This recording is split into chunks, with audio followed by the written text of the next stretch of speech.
Hello guys, welcome back. My name is Yogesh और आज का ये वीडियो है, इसमें मैं आपको बताने जा रहा हूँ कि ऐसे कौन कौन से बिजनेसेस हैं जो आप यहाँ पे आके करोगे तो उनमें ग्रोथ की पॉसिबिलिटीज़ काफ़ी ज़्यादा है।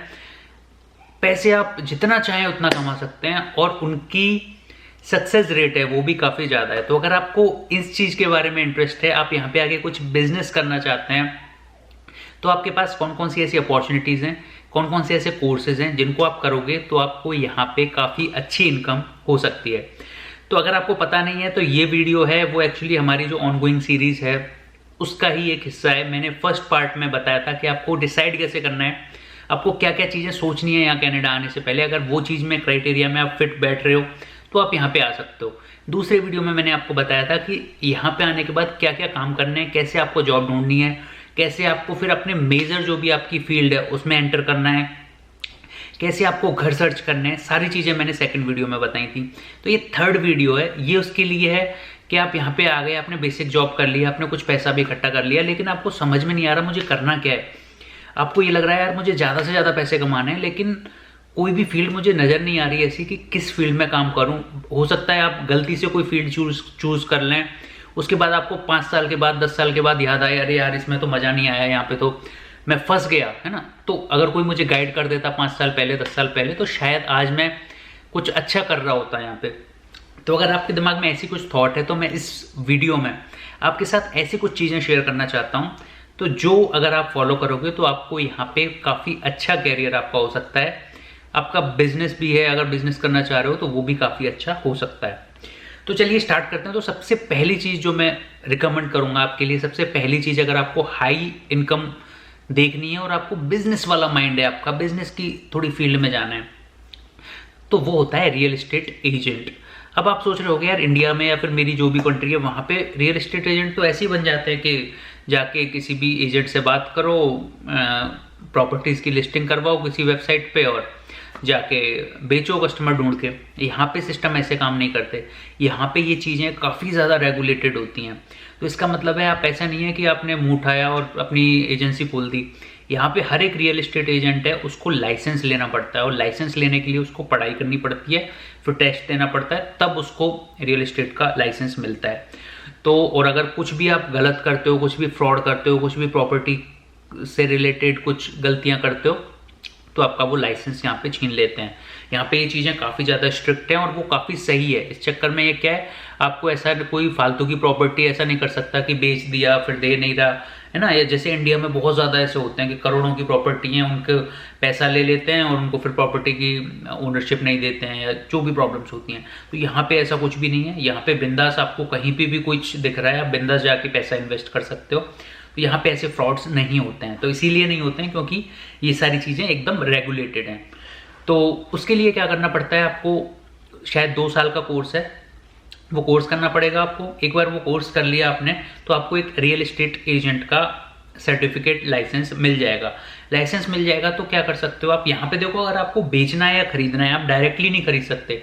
आप ये सोचो कि डायरेक्टली मैं ओनर से जाके बात कर लूँ और पैसे दे दूँ, तो आप ऐसा नहीं कर सकते। आपको रियल एस्टेट एजेंट के थ्रू जाना पड़ेगा और आपको एडवोकेट के थ्रू जाना पड़ेगा। आपको यहाँ पे वकील करना भी कंपलसरी है, क्योंकि जो भी पैसे ट्रांसफर होंगे ना वो आप ओनर के अकाउंट में नहीं डालोगे, या फिर आप सीधा ओनर को नहीं दोगे पैसे, या फिर रियल एस्टेट एजेंट को नहीं दोगे, आप वो पैसे दोगे उस वकील को, उस एडवोकेट को। तो वो एडवोकेट सेटल करेगा उस ओनर के एडवोकेट के साथ। तो इस तरह से यहाँ पे प्रोसेस होता है। तो चलो उस डिटेल में नहीं जाते हैं। मेन चीज़ है रियल एस्टेट एजेंट। अब एक हिंट दे देता हूँ आपको वो कितना कमाते हैं। कि जैसे यहाँ पे एवरेज घर की प्राइस है वो होती है 1 मिलियन, है ना। कोई भी घर 1 मिलियन से ऊपर भी होती हैं, थोड़े बहुत कम भी होती हैं, लेकिन 1 मिलियन है वो एक एवरेज प्राइस है किसी भी घर की। तो अगर आप फॉर एग्जांपल महीने में एक घर भी बेच रहे हो, है ना, महीने में एक घर, तो आपने 12 घर बेच दिए पूरे साल में। तो यहाँ पे क्या होता है, आपको जनरली 1% से लेके 2% के बीच में मिलता है ना। अगर आपने महीने में एक घर भी बेचा 1 मिलियन का तो आपको 1% पे मिल रहा है, तो इसका मतलब है वो $10,000। तो $10,000 आपको बैंक नॉट बैंक आपको ओनर की तरफ से मिलेंगे उस घर को सेल करने के लिए। तो $10,000 आपको किसी भी जॉब में नहीं मिलेंगे। आप पूरे महीने अगर आप काम कर रहे हो तो आप पूरे महीने कितना भी हार्डवर्क कर लो तो आपको $10,000 $10,000 नहीं मिलेंगे। लेकिन अगर आप रियल एस्टेट एजेंट बन जाते हो और आप एक डील भी क्रैक कर लेते हो पूरे महीने में, जो मैंने एकदम बेसिक सा एग्जाम्पल लिया है, अगर आप फुल टाइम 30 दिन उसी काम पे दे रहे हो तो ऑब्वियसली एक डील क्रैक करना इतनी बड़ी बात नहीं है। अगर आपने पूरी स्टडी की है, आपको सब कुछ पता है वहाँ के मार्केट के बारे में, 2 साल आपने उसमें पढ़ाई की है उस चीज़ की, लाइसेंस लिया है उस चीज़ का, तो ऑब्वियसली आपको नॉलेज पूरी होगी। वो पूरी नॉलेज होगी, आप मार्केटिंग पे खर्च करोगे, आप एड्स वगैरह डालोगे, आप इधर उधर जो भी आपकी टेक्निक्स हैं वो यूज़ करोगे, रेफरेंसेस यूज़ करोगे, तो आपकी जानकारी में ही, आपके यार दोस्तों में, आपके फैमिली में, आपकी एक्सटेंडेड फैमिली में, आपके दोस्तों के दोस्त, कोई ना कोई तो ऐसा होगा जिसको घर चाहिए होगा। तो आप आराम से रेफरल से ही इतने 12-13 लीड्स तो रेफरल से ही निकाल सकते हो। तो ये चीज़ बहुत अच्छा ऑप्शन है, तो इसलिए मैंने इसको नंबर 1 पे रखा है। दूसरी चीज़ आ जाती है, वो इससे रिलेटेड है, वो है मॉर्गेज ब्रोकरिंग। तो मॉर्गेज ब्रोकर क्या होता है, अगर आपको घर लेना है तो ऑब्वियसली आपको लोन लेना पड़ेगा, तो लोन को ही यहाँ पे बस मॉर्गेज बोलते हैं। तो मॉर्गेज ब्रोकर क्या होता है, वो उस सारी बैंक से डील करता है।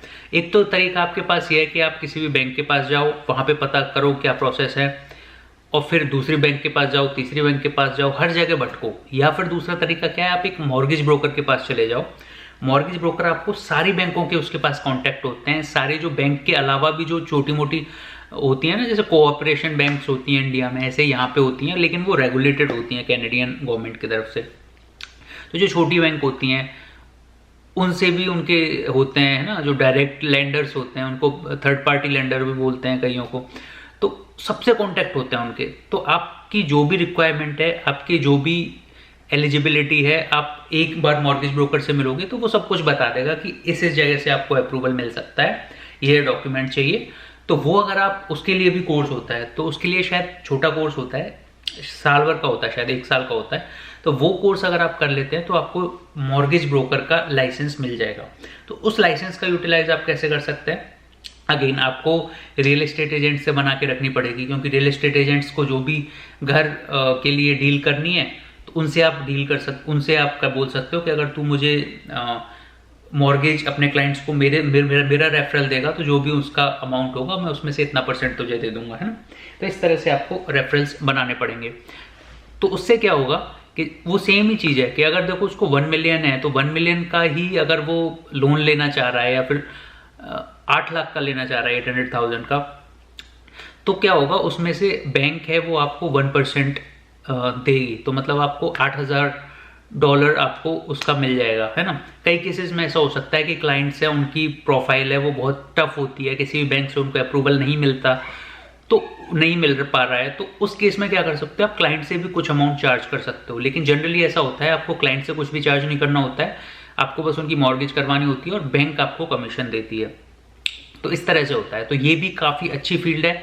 अगेन ऑलमोस्ट रियल एस्टेट वालों के बराबर ही आपकी सैलरी है, और आपको यहाँ पे थोड़ी सी इजी हो जाता है, क्योंकि अगर आपके रेफरेंसेस अच्छे हैं तो आपको रेफरेंसेस मिलेंगे। तो देखो हर कोई लोन लेता है यहाँ पे, हर कोई मॉर्गेज लेता है, तो हर किसी को ज़रूरत होती है। बस आपको सही लोगों को अप्रोच करना है, सही लोगों को टारगेट करना है, तो आप आराम से यहाँ पे मंथली आप 2 से 3 लीड तो आराम से निकाल सकते हो, अगर आपने प्रॉपर पढ़ाई की है, प्रॉपर आप प्रैक्टिस कर रहे हो। तो थर्ड चीज़ आ जाती है, उसमें आ जाती है हेल्थ सर्विसेज।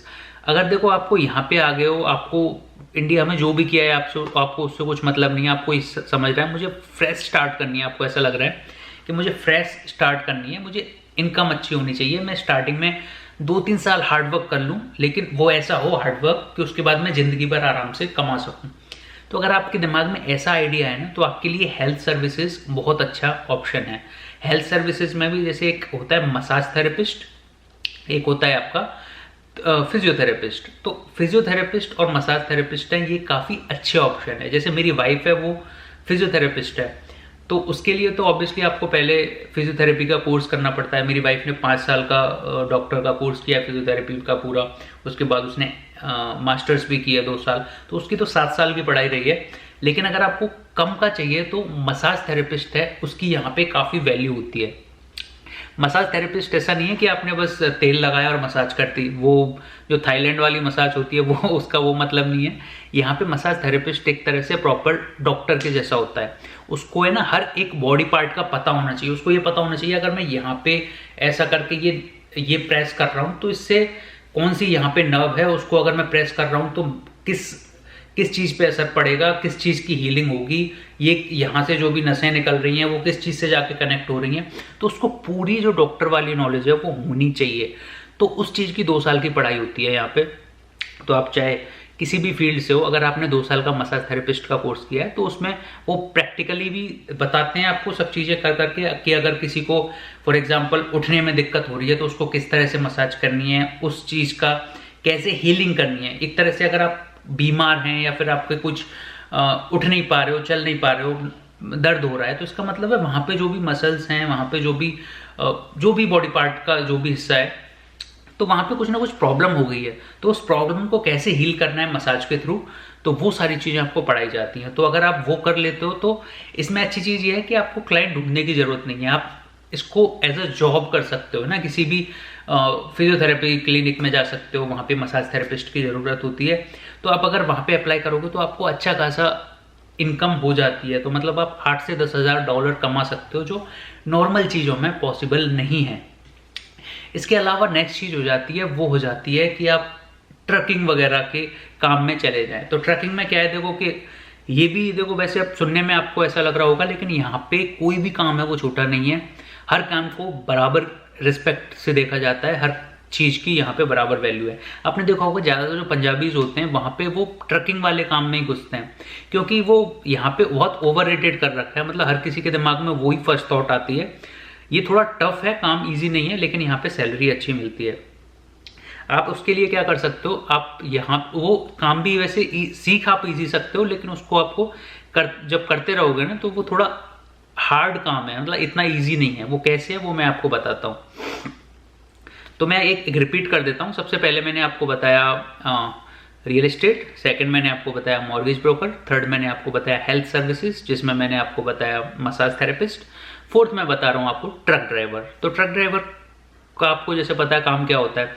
यहाँ पे कनाडा और यूएस की रिलेशंस हैं वो काफ़ी अच्छे हैं, तो सामान यूएस से बहुत ज़्यादा इधर आता है, कनाडा से भी यूएस में जाता है, तो उनके लिए चाहिए होते हैं ड्राइवर्स, तो जो ट्रक में पूरा भर भर के सामान एक से दूसरी जगह, कनाडा से कनाडा में भी जा सकते हैं, कनाडा से यूएस में भी जा सकते हैं, जैसा भी है ना। तो आपको वर्क परमिट वो मिल जाएगा, तो आप यूएस में आराम से वो वर्क परमिट दिखा के घुस सकते हो।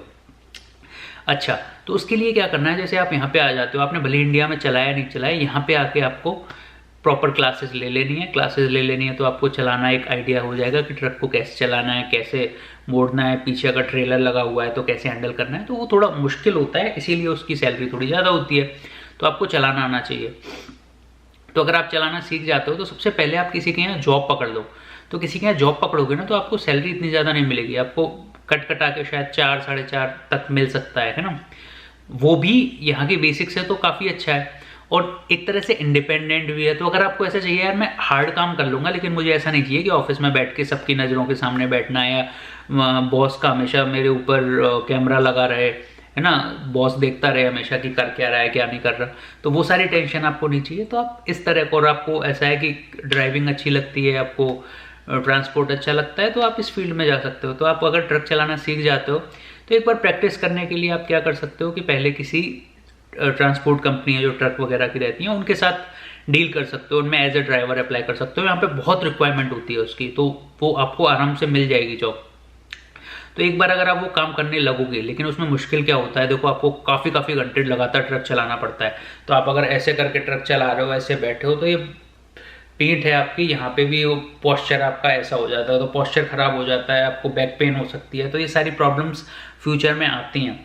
तो लेकिन हर काम के देखो पॉजिटिव पॉइंट्स भी हैं, नेगेटिव पॉइंट्स भी हैं। आप फ्यूचर में क्या कर सकते हो, फ्यूचर में आप ये कर सकते हो, जैसे आपको 4 साढ़े 4 हज़ार मिल रहे हैं, आपने एक बार चलाना सीख लिया, सब चीज़ें आपको समझ में आ गई, तो आप क्या अपने ट्रक खरीद सकते हो। तो अपना ट्रक खरीद के खुद का ही ट्रक चलाओगे ना, तो उसमें क्या फ़ायदा है, आप एटलीस्ट अराउंड, अभी आपको 4-5 बच रहा है, तो आप 8 से 10 हज़ार डॉलर बचा सकते हो, है ना। सेकेंड हैंड ट्रक खरीद लो जिसमें ज़्यादा काम करवाने की ज़रूरत नहीं है, उसको अगर आप लगाओगे तो आप ज़्यादा सेविंग कर सकते हो। फ्यूचर में क्या कर सकते हो, आप खुद ऐसी अपनी ट्रांसपोर्ट कंपनी खोल सकते हो और 2-3 ट्रक खरीद के और ड्राइवर हायर करके इस तरह की कोई एजेंसी बना सकते हो। तो इस तरह की एजेंसी बना लोगे तो वो प्रॉपर बिजनेस हो जाएगा और उसमें काफ़ी ज़्यादा आपको प्रॉफिट होगा। तो ये मेरे सजेशंस थे, ये मेरे कुछ तरीकों को जो यहाँ पे काफ़ी पॉपुलर हैं और जहाँ पे आपको अच्छी खासी सेविंग हो सकती है, अच्छी खासी आप अर्निंग कर सकते हो। तो ये कुछ मेरे टिप्स थे आपके लिए अगर आप यहाँ कनाडा में सेटल होना चाह रहे हो। तो यहाँ पे हमारी होती है ये 3 वीडियो की सीरीज एंड। तो मैंने आपको सब कुछ बता दिया इसमें। मैंने बता दिया आपको आने के लिए आपको कैसे प्रिपेयर करना है, क्या क्या चीज़ें सोचनी है। मैंने आपको बता दिया यहाँ पे आके सेटल कैसे होना है। और इस वीडियो में मैंने बता दिया आपको कि यहाँ पे बिजनेस वगैरह करने हैं आपको, और थोड़ा एम हाई करना है आपको, बड़ी ऊंचाइयों पे जाना है, तो आप इस तरह का कुछ कर सकते हो। तो बस इस वीडियो में इतना ही। अगर आपने अब तक चैनल को सब्सक्राइब नहीं किया है तो प्लीज़ इस चैनल को सब्सक्राइब करो। वीडियो अच्छा लगा तो इसको लाइक करो, फ्रेंड्स के साथ, रिलेटिव्स के साथ, फैमिली मेम्बर्स के साथ शेयर करो। मिलते हैं नेक्स्ट वीडियो में। Take care, bye bye.